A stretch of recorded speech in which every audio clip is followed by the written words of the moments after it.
Oke, hari ini pertemuan ketujuh ya. Kalau waktu itu kita ada satu hari tidak masuk, ya ini melanjutkan saja. Hari ini kita bahas tentang value chain dan grid strategy. Ya, kita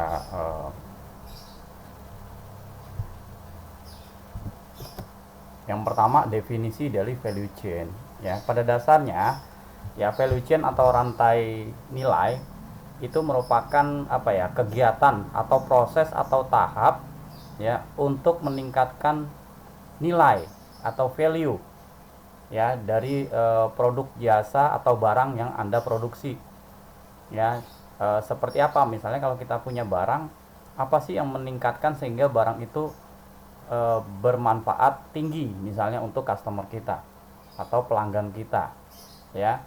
Atau kalau jasa, proses apa dalam penerapan jasa itu sehingga jasa yang Anda tawarkan bernilai tinggi untuk customer atau buat pelanggan. Ya, jadi konsep analisisnya adalah biasa disebut dengan analisis rantai nilai. Ya, kegiatannya meliputi apa aja? Mulai dari pemasok atau supplier ya, kemudian pelanggan itu sendiri, kemudian mungkin dengan entitas di luar seperti pihak eksternal, pihak pemerintah atau pihak dari swasta yang lain ya, sampai dengan pihak di dalam. Jadi semuanya saling terhubung ya. Jadi mulai dari internal, eksternal, terus internalnya di dalamnya seperti apa ya, eksternalnya mulai dari aturan pemerintah ataupun dari pelanggan itu sendiri. Nah, itu namanya value chain atau analisis dari rantai nilai. Konsep dari value chain itu sendiri ya merupakan konsep yang dikembangkan oleh Porter ya tahun 85 nih, udah lama sekali, sampai sekarang masih tetap dipakai konsepnya ya. Eh, Porter ya memandang bahwa perusahaan adalah suatu rangkaian jaringan aktivitas ya yang dapat menambah nilai bagi produk dan jasanya. Menambah margin, margin itu artinya ini loh, margin itu semacam keuntungan bagi perusahaan ya maupun bagi pelanggannya. Nah, kegiatan dari value chain itu menggambarkan analisis dari aktivitas ya baik di dalam maupun di luar organisasinya yang menghubungkan pada kekuatan persaingan ya. Nah, Porter itu membuat menjadi dua kelompok, yaitu primary activity dan supporting activity. Primary itu maksudnya yang utama, supporting adalah yang pendukungnya, aktivitas pendukung. Nah, primary activity ya biasanya terdiri dari inbound logistik. Inbound itu semacam barang masuk atau dari supplier, itu namanya inbound logistik. Kalau outbound logistik itu artinya ketika barang kita keluar ya, barang yang mau kita kirim ke customer atau ke konsumen, namanya outbound. Jadi inbound itu masuk, outbound artinya keluar, gitu aja cara ngapalinnya ya. Operation adalah kegiatan mulai dari di dalam ya sampai produksi, sampai packing. Nah, itu namanya operation semuanya ya. Kemudian marketing and sales, mulai dari penjualan, terus strategi penjualan ya, dan service. Service itu mungkin lebih bersifat after sales atau penjualan setelah aktivitas setelah penjualan ya, after sales ya, biasanya dinamakan dengan service. Jadi setiap aktiviti ini akan terhubung ya, untuk meningkatkan efektivitas dan efisien. Nah, menurut Porter ya bahwa ada 4 area utama dari supporting activities. Kalau tadi primary activities ya ada inbound, outbound, operation, marketing, and service. Sementara kalau untuk supporting activities mulai dari procurement. Procurement itu mulai permintaan pengadaan barang. Biasanya kalau di kantor biasanya procurement department atau bagian purchasing. Nah, purchasing itu namanya procurement ya. Kemudian teknologi departemen, orang IT-nya. Orang IT itu termasuk bagian orang support. Kemudian orang HRD-nya atau tim HRD, human resource management-nya. Dan kemudian infrastruktur. Infrastruktur apa? Seperti alat produksi ya, alat-alat produksi sehingga bisa menghasilkan barang, tuh namanya bagian dari supportingnya ya, atau tim tim dari produksi, ya itu juga bagian dari infrastruktur, ya. Nah, Porter berpendapat bahwa suatu perusahaan dapat mencapai keunggulan kompetitif ya dengan mengembangkan salah satu strategi. Apa itu? Low cost strategi atau diferensiasi strategi. Ya, differentiating strategi. Ya, jadi ada dua. Ya, jadi kalau menurut Porter kita bisa unggul kalau kita punya salah satu ya dari strategi yang bisa dikembangkan. Low cost itu maksudnya harganya murah, jadi strategi jualan murah. Kalau diferensiasi strategi, artinya strateginya itu berbeda, artinya jualannya sesuatu yang berbeda. Ya, contohnya kalau low cost itu dulu pernah kita dengar namanya laptop itu ada laptop apa? Low cost. Low cost seperti misalnya merek Zyrex, Axio, iya kan? Acer, nah itu kan masih termasuk low cost itu ya, laptop dengan harga mungkin murah. Sementara kalau diferensiasi strategi, contohnya apa? Misalnya Dell, ya Dell itu dulu memulai usahanya dia dengan model apa? Custom. Jadi si customer ini boleh mengcustom jenis laptop. Misalnya, saya mau laptopnya itu atau komputernya dulu lebih bersifat ke PC ya, PC karena laptop masih kurang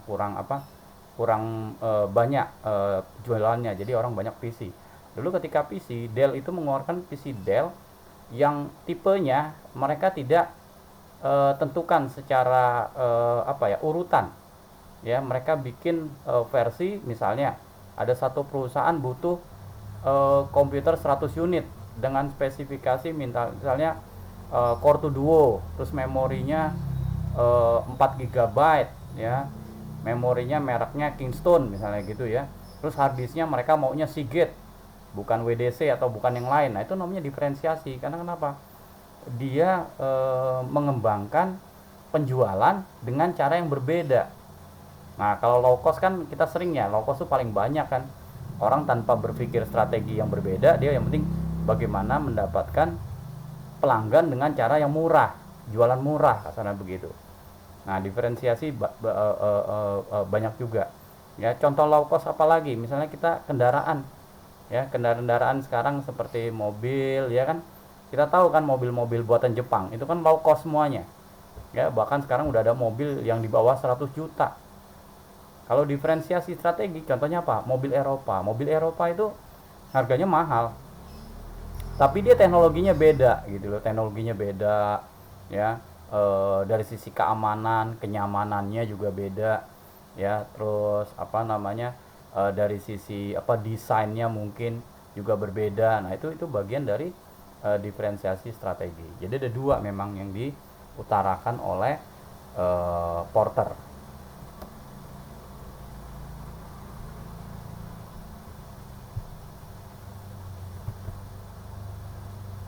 Kemudian yang pertama adalah low cost strategi. Nah, tadi udah saya singgung contoh-contohnya ya.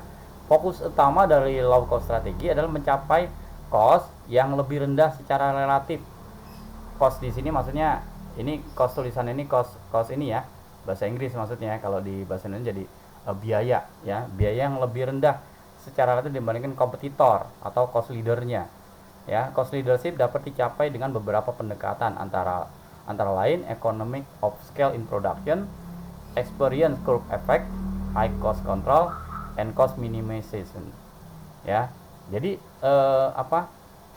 strategi low cost ini ya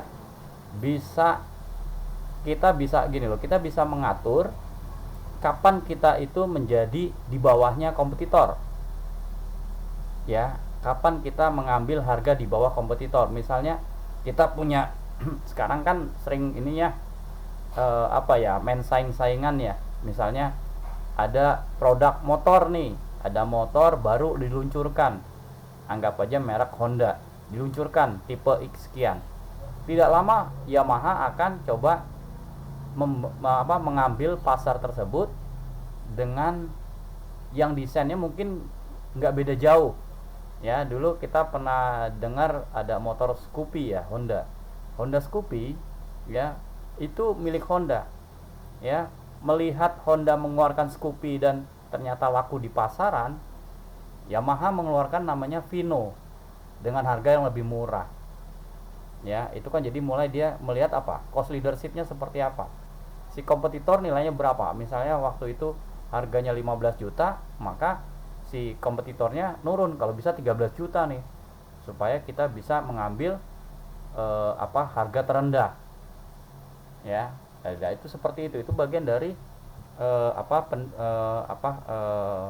membandingkan dengan kompetitor, ya, atau cost leadership.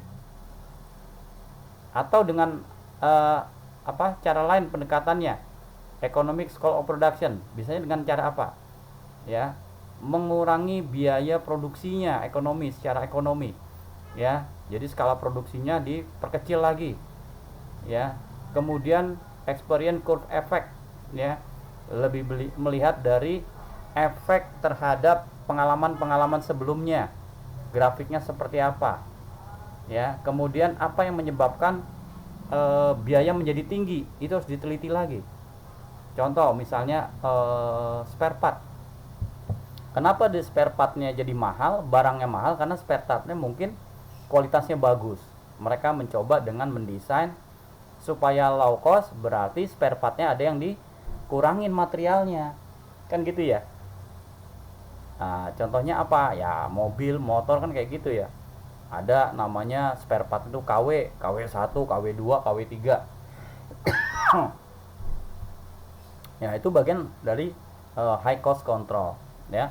Kemudian cost minimization, ya, meminimalkan biaya, ya, biaya-biaya apa aja, biaya-biaya produksi, biaya-biaya marketingnya, biaya-biaya penelitiannya harus dikurangi sehingga dia bisa mendapatkan harga terendah, ya.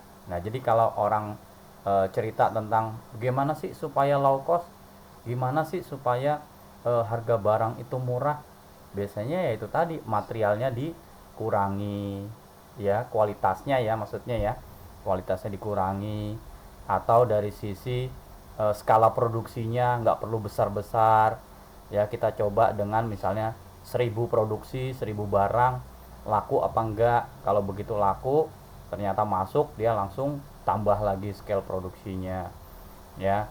Atau dengan meminimal biaya-biaya keluar, ya, seperti teknik penjualannya, ya, biaya promo atau advertising, biaya promo itu juga dikurangin bisa.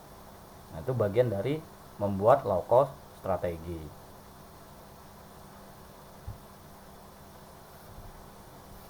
Jika ada yang ingin ditanyakan langsung ya, nggak apa-apa ya, diinterupsi aja.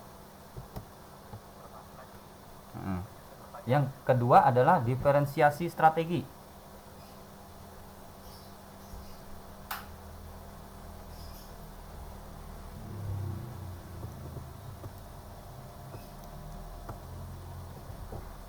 Nah, fokus utama diferensiasi strategi dalam menciptakan suatu produk yang unik bagi konsumen. Unik loh ya, unik itu artinya kompetitor yang lain nggak mungkin sama, ya. Biasanya berupa apa? Atribut-atribut yang penting atau yang bernilai bagi konsumen, ya. Nah, keunikan produk dapat dicapai dengan antara lain brand royalty, ya, seperti apa, merek-merek yang ya nggak ada di pasaran lah, ya, superior customer service. Jadi misalnya pelayanannya yang pelayanan purna jual maupun salesnya yang handal, ya, yang oke lah, sehingga orang merasa berbeda ketika mendapatkan layanan, ya. Atau dengan dealer network product design, ya, jadi mulai membentangkan dealer-dealer, ya, untuk produk mereka, ya. Atau dengan dukungan teknologinya berbeda, ya. Dulu sempat beberapa tahun yang lalu, ya, seperti Ford, ya, mobil Ford, pernah dengar kan mobil Ford namanya Ford Focus. Nah, Ford Focus itu berbeda dia, karena kenapa? Dia nggak mau lain dari yang lain, dia pasti membuat sesuatu yang beda dengan teknologi. Apa teknologi Ford Focus? Yaitu orang nyopir, ya, kita setting dia jalan sendiri mobilnya, ya. Jadi nanti begitu di tol misalnya jalan lurus, dia lurus saja. Dia ada sensor kanan, kiri, depan, belakang. Jadi ketika ada apa namanya? Ada di depan ada mobil, dia langsung melakukan pengereman, ya. Apabila kecepatannya sekian, ngeremnya akan kecepatannya sekian. Jadi nggak mungkin ketika udah tinggal 10 meter tiba-tiba remnya langsung mendadak, itu kan bahaya ya. Jadi mereka juga punya teknologi seperti itu. Jadi semacam ada viewer di depan, jadi begitu si kendaraan itu akan mendekati apa suatu objek di depan, dia akan pelan-pelan atau berhenti. Nah, itu bagian dari port focus, ya. Dia artinya apa? Melakukan sesuatu yang berbeda, strateginya berbeda, ya. Dari sisi pelayanan, nah pelayanannya juga mereka juga pasti akan memikirkan bagaimana servisnya, ya. Kalau brand royalty kan orang udah pasti kenal ya, namanya Ford, ya, mobil Eropa, nah gitu. Nah, itu bagian dari diferensiasi strategi, ya. Nah, sekarang kalau kalian nih, saya tanya nih, ya, ada toko atau marketplace online, Tokopedia, Lazada, terus Shopee, blibli.com, Bukalapak, misalnya seperti itu. Menurut Anda itu dari kelima tadi marketplace, ya, mana yang low cost, mana yang diferensiasi strategi, Anda bisa bedakan nggak? Bisa, Pak. Bisa. Kelihatannya dari mana? Yang low cost yang mana low cost? Kalau menurut saya itu yang low cost itu Tokopedia. Oke, Tokopedia ya. Nanti bisa diteliti tuh Tokopedia bener kak low cost apa enggak tuh, gitu. Ya. Yang lain ada lagi nggak pendapat? Kalau yang diferensiasi siapa yang berbeda tuh? Bisnisnya tuh di antara marketplace yang lain tadi 5 itu. Yang agak berbeda, strategi bisnisnya dia agak beda nih. Ya sih itu, Pak. Shopee, Pak. Shopee. Nah, berbedanya di mana, Mas? Dikit-dikit promo, dikit-dikit promo. Kayaknya udah diikutin deh sama yang lain. Shopee kan udah diikutin ya sama yang lain ya. Yang lain kan udah sekarang udah pakai 11 11, 12 12 gitu kan. Oh, itu Pak, ada lagi, Pak. Shopee Food, Pak. Apa itu Shopee Tools? Shopee Food. Oh, Shopee Food.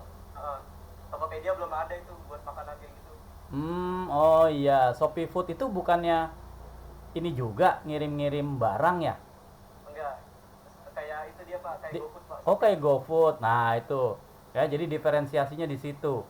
Nah, jadi kalian juga harus bisa nih kalau nanti Anda bekerja di kantor atau sekarang ini kan pada kerja di kantor. Coba lihat apa sih yang menjadi diferensiasi dari perusahaan Anda. Ya. Kadang ada kemarin saya di UTS kan ada kan ya. Ada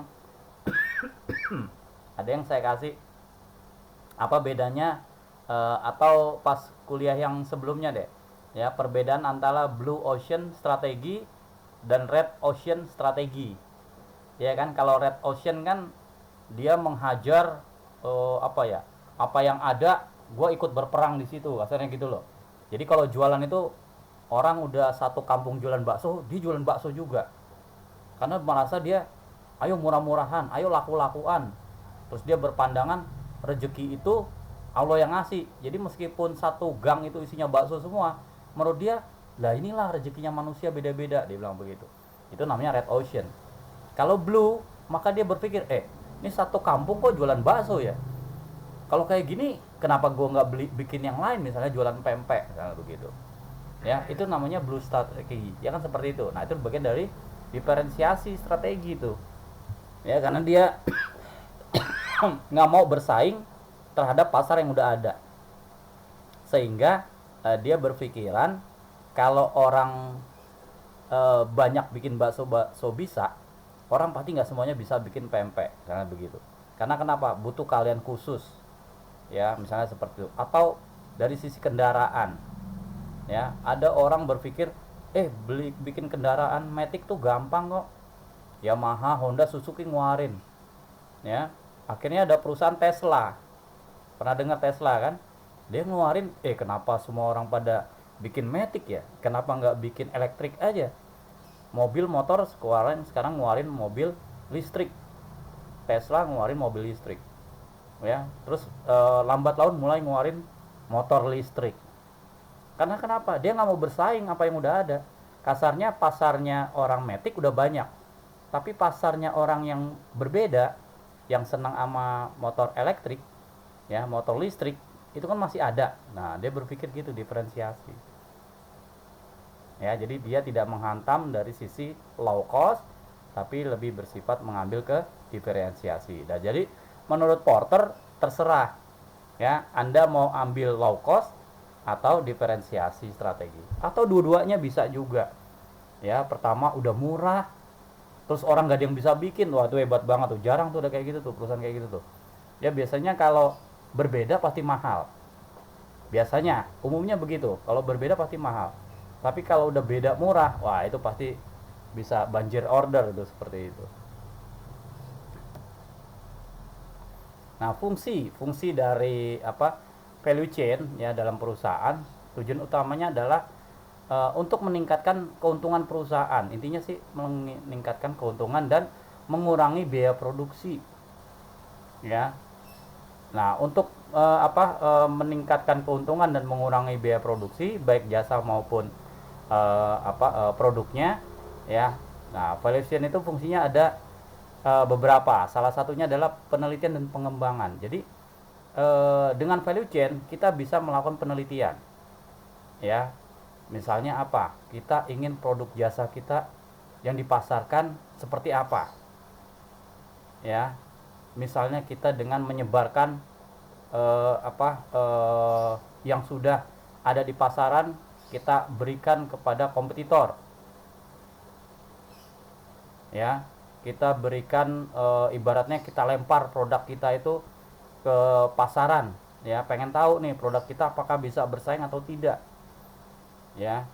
Kalau tidak, berarti harganya harus dicek, ya. Kalau harganya kemahalan, berarti Anda mungkin harus ngecek caranya, mungkin apakah dengan cara diferensiasi atau produk Anda ada sesuatu yang bernilai lebih, ya, atau malah harga Anda mungkin malah kemahalan, gitu, ya.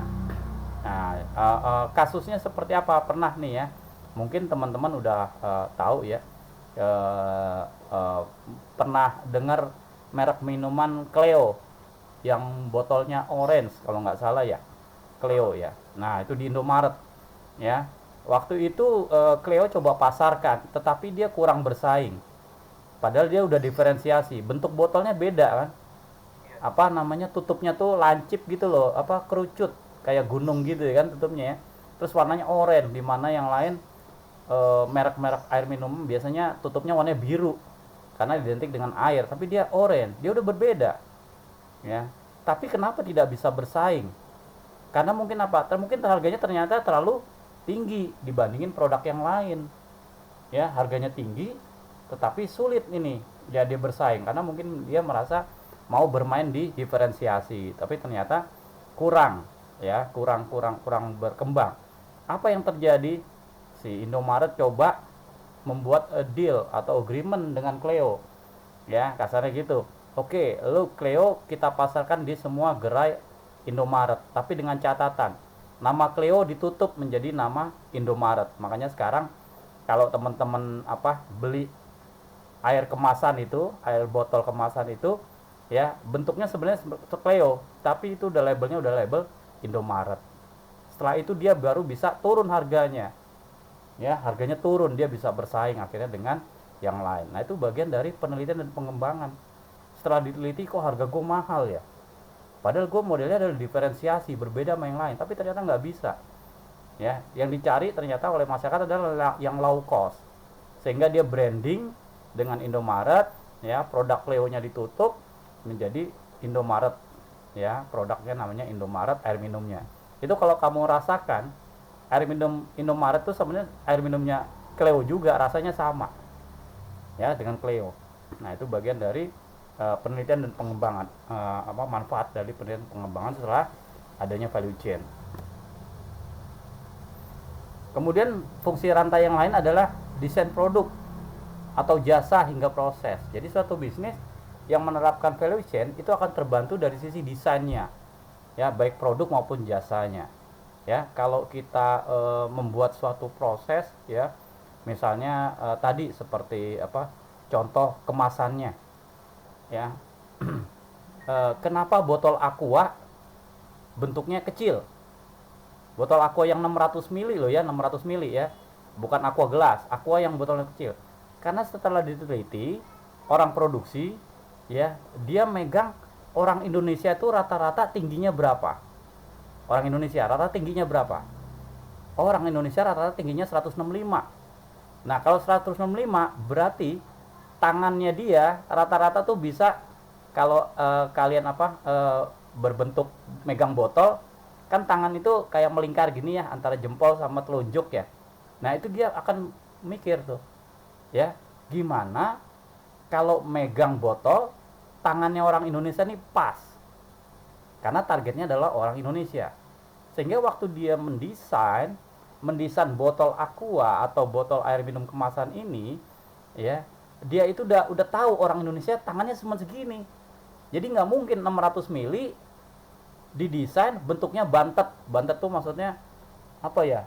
Lingkarnya gede tapi pendek. Nggak gitu kan? Makanya dia bikin bentuknya agak meruncing panjang. Tetap 600 mili ya, dia meruncing panjang. Misalnya seperti itu. Ya, terus kemudian ditanya lagi, kenapa 600 mili? Ya, kenapa nggak 1 liter? Bentuknya panjang, kan lucu ya. Misalnya botol aqua atau botol air minum kemasan, ya, isinya 1 liter tapi bentuk tangannya itu panjang. Ya, itu kan secara apa ya, ergonomiknya tangan memegang itu kan udah beda. Kalau 600 ml pertama apa? Ringan. Kalau ringan berarti bisa dipegang oleh tangan satu. Kalau tangan satu berarti diameter tangan berapa? Berapa senti diameter tangan ketika melingkar? Untuk ukuran orang Indonesia. Makanya dibuatlah desainnya seperti itu. Ya, kalau yang 1,5 liter kan ada tuh yang air 1,5 liter, nggak mungkin kan dipegang tangan satu. Makanya dia gede. Karena kenapa? Kemungkinan dia minumnya pasti pakai tangan dua. Kalau tangan dua, nah diameter orang Indonesia ketika meminum dengan tangan dua itu berapa? Nah, itu juga bagian dari apa? Desain dan produk. Ya, jadi semua itu ada by research. Semua itu orang akan belajar dari apa? Value chain ini tadi. Ya, terus produksinya gimana? Oh, ternyata kalau produksi dengan bahan seperti ini, ya nanti ongkos produksinya jadi mahal nih. Kalau menggunakan plastik yang mungkin PVC atau plastik yang tipe lain, nanti dampaknya akan seperti ini. Nah, itu bagian dari value chain di bidang proses atau proses produksinya. Ya. Yang ketiga apa?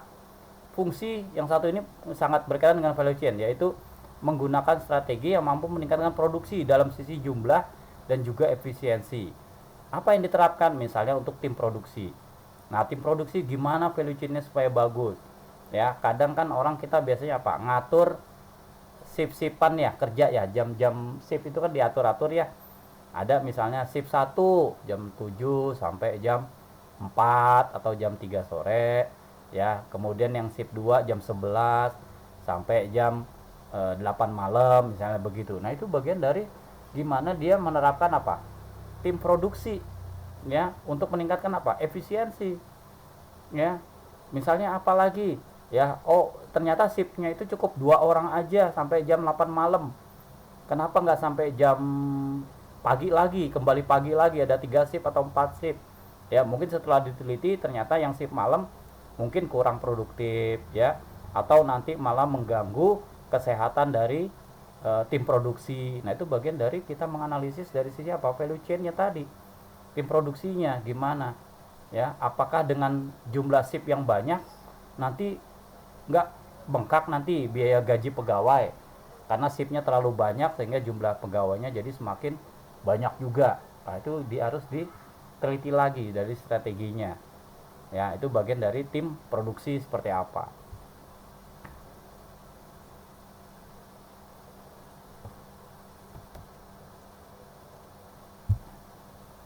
Yang keempat adalah pemasaran dan penjualan. Ya. Nah, pemasaran penjualan adalah 2 hal penting ya terkait dengan produk dan jasa. Ya. Untuk proses penjualan dan pemasaran ya, dalam hal value chain, ya, Anda bisa meningkatkan peluang saingan di pasar. Contoh sederhananya adalah diferensiasi, sehingga perencanaan bisnis hingga produksi, ya. Hal ini untuk apa? Untuk diterapkan di bagian pemasaran atau penjualan, ya. Dulu mungkin kita sering bertemu dengan SPG, Sales Promotion Girl, atau SPB, Sales Promotion Boy. Nah, begitu ya.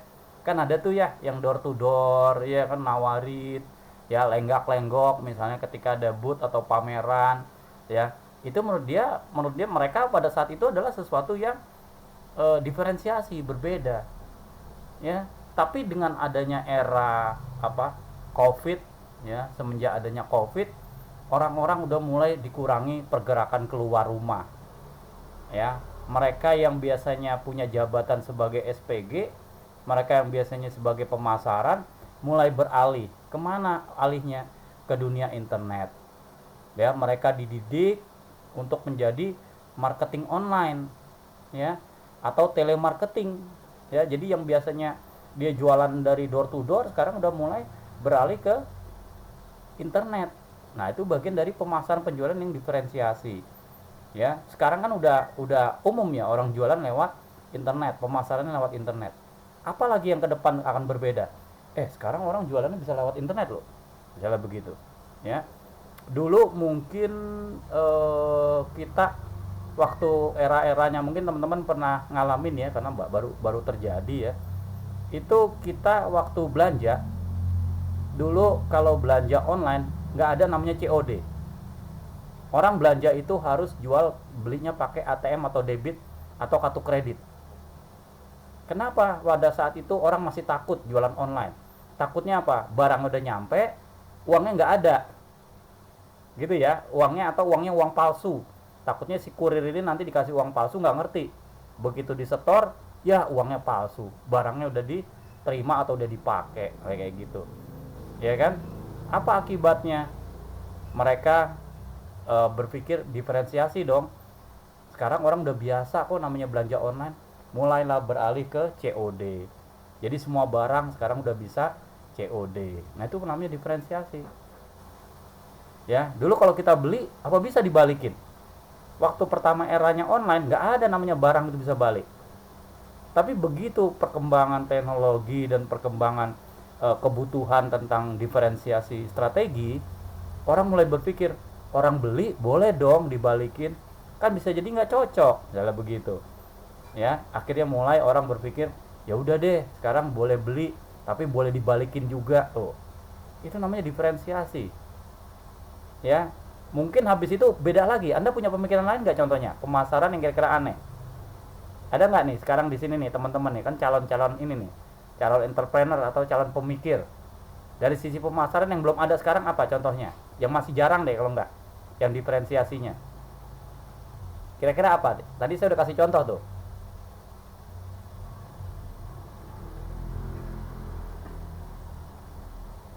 Apa yang aneh? Ya. Gimana Mas? Apa yang aneh kira-kira sekarang? Contohnya. Yang perusahaan lain belum coba lakukan.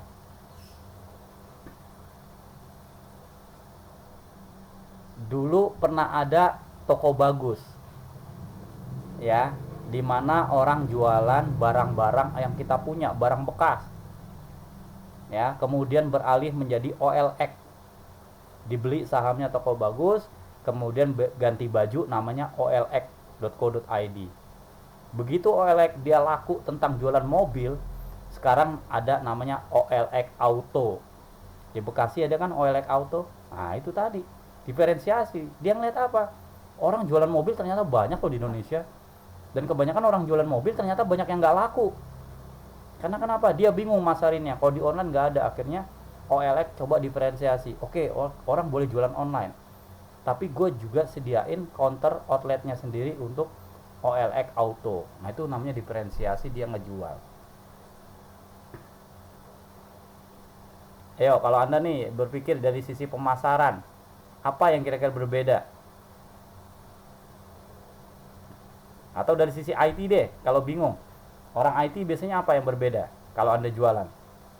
Jualan barang IT maksudnya, atau jualan software IT. Itu banyak kan?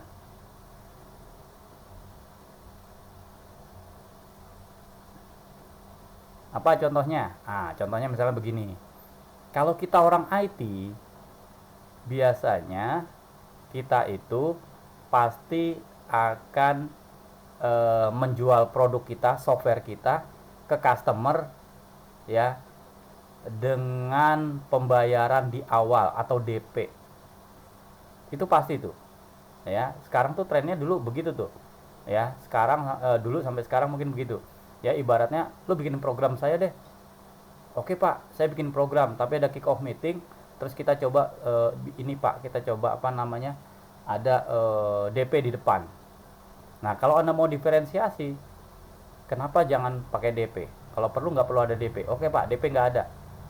Nanti setelah 50% proyeknya Bapak selesai, kita minta dibayarkan 50% di depan. Setelah 50%. Nanti setelah 100%, Bapak bayarkan 80%. Sisanya 30%. 20% kapan dibayar? 20% nanti Pak, setelah masa garansi softwarenya. Software Bapak garansi 2 bulan. Oke, saya kasih menjadi 6 bulan garansi Pak. Tapi dibayarnya nanti, yang term kedua yang 20%. Nah, itu namanya diferensiasi. Ya, Anda tidak tidak dibayar murah, tapi Anda memberi apa? Layanan yang beda, layanan yang berbeda, sehingga orang, hebat juga nih perusahaan. Gue dibikinin tapi nggak pakai modal dulu. Entar 50% baru bisa dibayar. Itu contoh. Ya, kalau orang IT kan gitu ya jualannya ya, jualan software. Kita sekarang ini saya mencontohkan dalam implementasi sehari-hari, tapi kalau Anda seorang IT, maka Anda bisa berpikir seperti itu. Gimana menjual produk yang berbeda. Ya. Nah, itu contoh seperti itu. Banyak itu di aplikasi-aplikasi yang berbeda. Nah, sementara value chain menurut Blosser, Sen dan Lin, ya, ada 2 jenis hubungan yang harus dianalisis dan dipahami. Yang pertama adalah internal value chain. Ya. Jadi internal value chain itu adalah aktivitas yang di dalam. Ya, seperti mendesain, mengembangkan produk, memasarkan, memproduksi, ya, itu adalah orang-orang yang di dalam. Ya, itu namanya internal, ya, internal value chain. Ya. Termasuk akuntansi, manajemen, ya, bagaimana informasi tentang jenis aktivitas yang tersebar dalam rantai perusahaan. Sementara kalau eksternal value chain adalah hubungan rantai nilai dalam perusahaan dilakukan oleh pelanggan dan pemasok. Artinya apa? Orang dari supplier dan pelanggan kita, itu namanya eksternal. Ya. Hubungan eksternal ini diharapkan untuk apa? Memberikan keuntungan bagi perusahaan. Ya. Pemanfaatannya bisa berupa apa? Aktivitas. Ya, contohnya gimana sih kita mendapatkan customer, ya, yang oke, ya, dia setia sama kita. Kemudian dari sisi supplier kita bisa mendapatkan jaminan barang yang diproduksi dia atau yang diberikan ke kita, barang mentahnya itu benar-benar barang mentah yang siap kita produksi dengan kualitas yang baik. Ya, itu eksternal. Ya, kalau internal itu ibaratnya internal perusahaan deh. Kalau eksternal itu ibaratnya orang di luar perusahaan kita. Jadi mulai dari supplier sama pelanggan. Ya, dibagi menjadi 2 kalau menurut Blosser, Sen dan Lin. Kemudian metode analisis value chain-nya, ya, itu meliputi langkah-langkah. Yang pertama adalah kita mengidentifikasi value chain industri. Ya, pembebanan biaya, pendapatan dan aset untuk nilai aktivitas. Ya, ini tujuannya apa? Supaya kita dapat ide competitive advance. Ya, jadi mendapatkan nilai lebih. Ya. Nah, nilai lebih ini apa yang sepenuhnya bisa kita lihat? Contohnya adalah misalnya aktivitas mulai dari poin analisisnya, biayanya. Ya, misalnya apa? Bagaimana kita menganalisis biaya. Ya. Kemudian dari biaya tersebut kita analisis, kita bisa kurangi, apa yang bisa kita kurangi atau kita bisa optimalkan dengan biaya yang ada, ya. Bagaimana dengan pendapatan yang ada kita bisa putar lagi menjadi suatu aset. Dari aset yang ada kita olah lagi gimana aset itu menjadi nilai yang bermanfaat lebih, ya. Nah, aktivitas ini juga untuk membangun blok perusahaan dalam industri untuk menciptakan produk yang bernilai bagi pembeli. Ya, jadi tujuannya seperti itu, ya. Yang kedua adalah dalam aktivitas akuntansi manajemen konvensional. Ya, fungsi utamanya adalah cost driver. Cost driver ini maksudnya biaya yang yang mengendalikan, ya, yang mengendalikan yaitu berupa volume output, ya. Biaya mengendalikan artinya apa? Volume outputnya, apa keluarannya seperti apa, ya. Konsep biayanya ya meliputi biaya tetap versus biaya variabel. Biaya tetap contohnya apa? Biaya tetap itu misalnya kalau kita gedung kan namanya biaya tetap, ya kan. Kita misalnya kalau punya gedung sewa nih kan rata sewa gedung tetap misalnya, kita langsung bilang kita kontrak gedung kita ini selama 5 tahun. Nah, itu namanya biaya tetap, ya. Biaya variabel adalah apa? Gaji pegawai contohnya, variable cost. Variable cost itu biaya pegawai, contohnya apa? Kan pegawai itu tiap tahun bisa nambah, ya, bisa kurang, ya. Atau biaya gaji pegawai, nah gitu juga, ya. Biaya gaji pegawai itu namanya variabel, karena kenapa? Biayanya naik turun, ya. Atau biaya PLN listrik, semakin besar alat produksi kamu pakai karena untuk produksi kan biaya listriknya makin gede. Nah, itu namanya variabel, ya. Nah, itu harus kita versuskan mana variable cost, mana fixed cost, ya, atau biaya tetap, ya. Nah, dalam rangka kerja value chain, ya, volume output itu dipandang untuk menangkap sejumlah kecil variasi perilaku biaya, ya. Biasanya dengan apa? Menggunakan cost driver multiple, ya. Jadi untuk nilai aktivitas yang berbeda-beda, ya. Sementara cost driver dibagi menjadi dua kategori, yaitu struktural dan eksekusional, ya. Struktural itu contohnya tadi, ya, ada cost driver yang struktural seperti yang sudah kita tentukan biayanya apa aja, ya. Biayanya apa aja yang pasti ada, dan itu nggak bisa dipungkirin, pasti keluar, harus keluar biaya tersebut. Sementara eksekusional adalah contohnya adalah biaya-biaya, ya, yang ada hubungannya dengan keseharian kegiatan kita. Kalau dalam sebulan banyak libur, ya berarti eksekusional cost drivernya pasti nol, misalnya begitu, ya kan. Kalau struktural misalnya kayak gini, gaji pokok deh, ambil contoh gaji pokok kan tiap orang mau dia cuti atau nggak cuti kan gaji pokok tetap dibayar. Tapi kalau eksekusional cost driver contohnya apa? Uang transport atau uang makan, kan kalau dia tidak masuk karena cuti, berarti uang makan sama uang transportnya kan nggak dibayarkan. Nah, itu namanya eksekusional, artinya tergantung dari kejadian di lapangan seperti apa, hariannya seperti apa. Kalau struktural itu udah pasti harus dibayarkan, ya, udah terstruktur biaya-biayanya. Ada pertanyaan?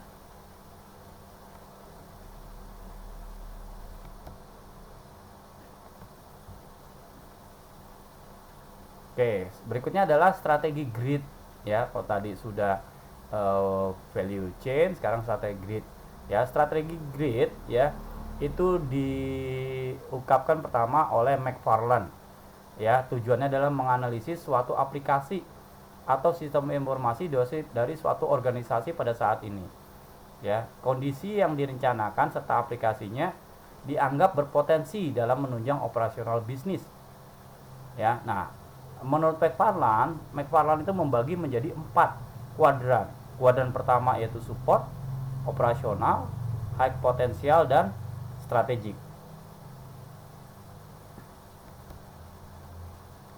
Kuadran support. Nah, kuadran support ini bercerita tentang sistem informasi yang ada dalam aplikasi yang mendukung terhadap aktivitas transaksi operasional bisnis, ya.